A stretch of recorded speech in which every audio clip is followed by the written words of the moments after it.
रायगडच्या पालकमंत्री पदावर दावा करणाऱ्या शिवसेनेच्या पदरी घोर निराशा आलेली आहे। पालकमंत्री पद जाहीर केलं नसलं तरी रायगडच्या ध्वजारोहणाचा यंदाचा मान अदिती तटकरेंना मिळालेला आहे। यानंतर पाहणार आहोत महत्त्वाची बातमी। उदय सामंत यांनी एक विधान केलेलं आहे आणि त्यामुळे आता पुन्हा एकदा राजकीय वर्तुळामध्ये चर्चा सुरू झालेली आहे।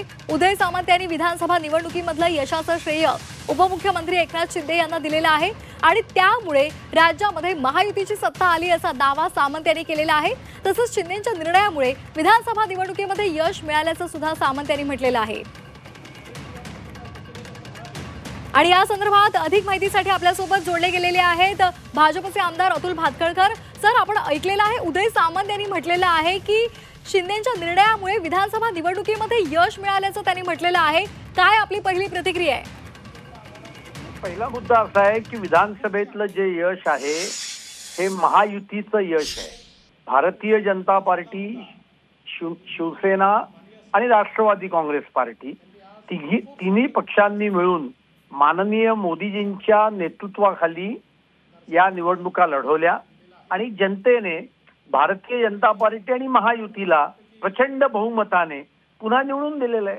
आणि त्यामुळे या विजयामध्ये एकनाथ शिंदेजींचाच म्हणजे शिवसेनेचा 100% वाटा आहे, देवेंद्र फडणवीसजींचा भारतीय जनता पार्टीचा वाटा आहे, अजित पवार राष्ट्रवादी काँग्रेस पार्टीचे त्यांचाही वाटा आहे आणि महायुतीचं सरकार आहे। महायुतीचं सरकार आगामी 5 वर्ष आपला यशस्वी कार्यकाळ जो आहे तो पूर्ण करणार आहे।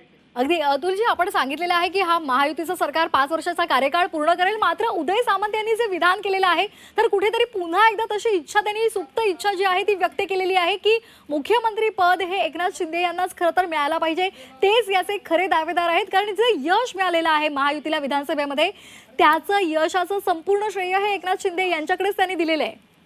मला असं वाटतंय की उदय सामंत यांच्या तोंडामध्ये आपण कुठली अन्य काही वाक्य टाकू नका।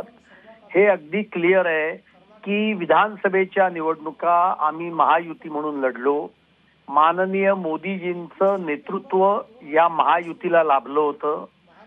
त्यावेळेला एकनाथ शिंदेजी मुख्यमंत्री होते, माननीय देवेंद्रजी उपमुख्यमंत्री होते, आमच्या 137 जागा निवडून आल्या आणि त्याच्यामुळे स्वतः एकनाथ शिंदेंनी कुठेही कधी काही याच्या संदर्भात म्हटलेलं नाहीये, ना त्यांच्या पक्षाने म्हटलेलं आहे। आणि त्याच्यामुळे माननीय देवेंद्रजी मुख्यमंत्री आहेत आणि दोन्ही जण उपमुख्यमंत्री आहेत। या तिघांच्या नेतृत्वाखाली महायुतीचं सरकार हे व्यवस्थित काम करतंय, महाराष्ट्राचा विकास करतंय।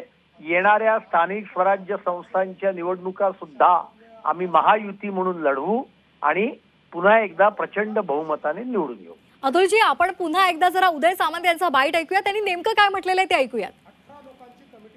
पण कार्यकर्त्यांनी एखाद्या तालुका प्रमुखाने जर मांडलं की साहेबांनी एवढी विकासाची कामं केलेली आहेत, साहेबांच्या निर्णयामुळे सत्ता आलेली आहे म्हणून साहेब मुख्यमंत्री व्हावेत अशी जर इच्छा व्यक्त केली त्याच्यामध्ये काही चुकीचं नाही। अतुलजी, आपण बाईट ऐकलेला आहे की साहेबांच्या निर्णयामुळे सत्ता आलेली आहे असं थेट उदय सामंत म्हणतायत आणि त्यामुळे कुठेतरी महायुतीमध्ये आलबेल नाहीये का, कुठेतरी सुप्त संघर्ष सुरू आहे का, या चर्चा आता होणारच आहेत। कोणी कितीही महायुतीतल्या आलबेल नसल्याचा कोणी अजेंडा चालवण्याचा प्रयत्न केला तर तो चालू शकणार नाहीये, कारण महायुतीवर पूर्णपणे आलबेल आहे। आता उदय सामंतांनी जे काही म्हटलंय अत्यंत स्वाभाविक आहे आणि नैसर्गिक आहे। त्यांच्या पक्षाच्या कार्यकर्त्यांच्या मेळाव्यात ते बोलतायत आणि त्याच्यामुळे असं वाटतंय की याच्यामध्ये अस्वाभाविक असं काही नाहीये।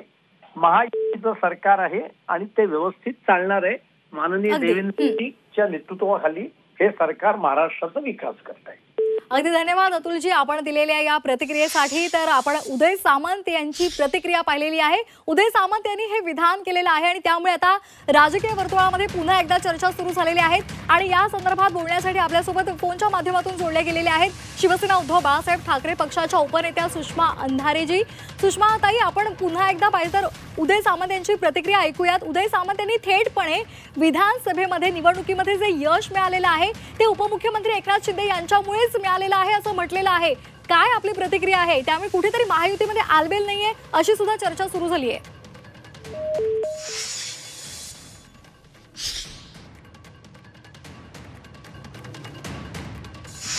तर सुषमाताई यांच्याशी आपला संपर्क झालेला नाहीये, तर आपण पाहतोय निवडणुकीतील यशाचं श्रेय उपमुख्यमंत्री एकनाथ शिंदे यांना उदय सामंत यांनी दिलेला आहे आणि शिंदेमुळेच राज्यामध्ये महायुतीची सत्ता आलेली आहे असा दावा सुद्धा सामंत यांनी केलेला आहे.